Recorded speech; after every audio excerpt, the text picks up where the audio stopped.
Assalamualaikum warahmatullahi wabarakatuh. Nama saya Muhammad Haikal Al-Ghifari dari kelas 1C Sosiologi akan mempresentasikan mata kuliah ilmu politik.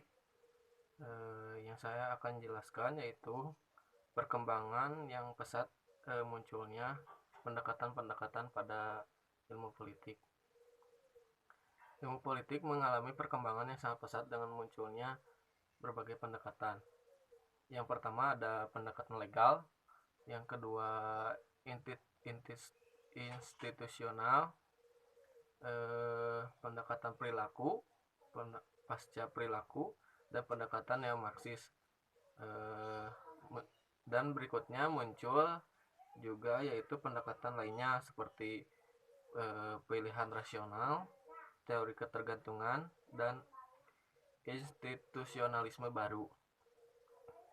Yang pertama yaitu pendekatan legal atau institusional yang sering dinamakan pendekatan tradisional, mulai berkembang pada abad ke-19 pada masa Perang Dunia Kedua.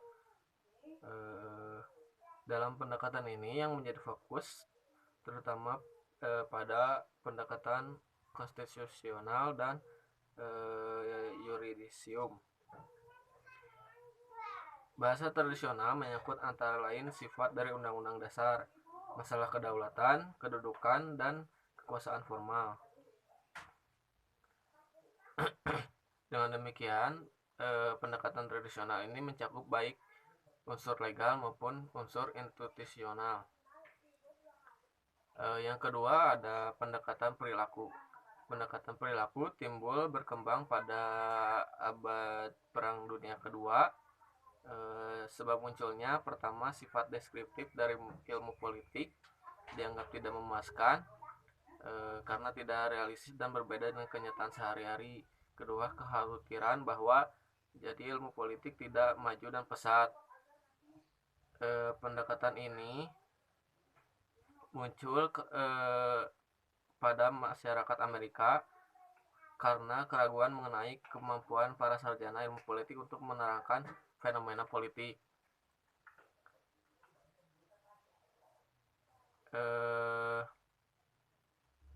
Pendekatan perilaku tidak ada gunanya membahas lembaga-lembaga formal karena pembahasan seperti itu tidak banyak memberikan informasi mengenai proses politik sebenarnya. Sebaiknya lebih baik bermanfaat mempelajari perilaku manusia karena merupakan gejala yang benar-benar dapat diamati. Yang ketiga yaitu neo-Marxis, pendekatan neo-Marxis. Neo-Marxis bukan merupakan kelompok yang ketat organisasi atau mempunyai pokok pemikiran yang sama. Lebih tepat apabila mereka digambarkan sebagai kelompok kecil terdiri dari kelompok bourgeois. Neo-Marxis ini hanya mencanangkan keunggulan primasi dari basis ekonomi.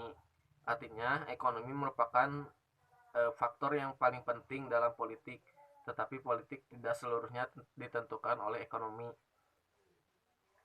Fokus analisis neo-Marxis adalah kekuasaan serta konflik yang terjadi dalam negara.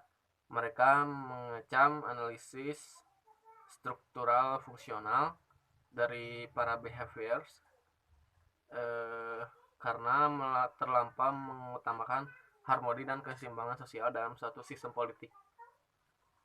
Yang keempat ada teori ketergantungan, adalah kelompok yang mengkhususkan penelitian pada hubungan antar negara dunia pertama dan negara ketiga, bertolak dari konsep Lenin mengenai imperialisme. Kelompok ini berpendapat imperialisme masih hidup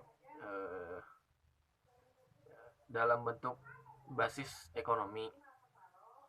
Pendekatan pilihan rasional muncul karena konsensus yang menunjukkan adanya pluralitas dan bermacam-macam pandangan, muncul karena gejolak ekonomi antar negara-negara di dunia. Yang terakhir ada pendekatan institusionalisme, dapat terjadi karena sebagai hal yang dapat diperbaiki ke arah suatu tujuan tertentu, misalnya membangun masyarakat yang lebih makmur. Institusionalisme ini baru sebenarnya dipicu oleh pendekatan behavior yang melihat politik dan kebijakan publik sebagai hasil dari kelompok besar atau massa. Maka timbul keinginan untuk merenungkan kembali pandangan ini dan kembali memandang negara dan berbagai institusional. Faktor penting menentukan batas sebagai aspek yang diutamakan oleh pendekatan behavior. Cukup sekian dari saya. Assalamualaikum warahmatullahi wabarakatuh.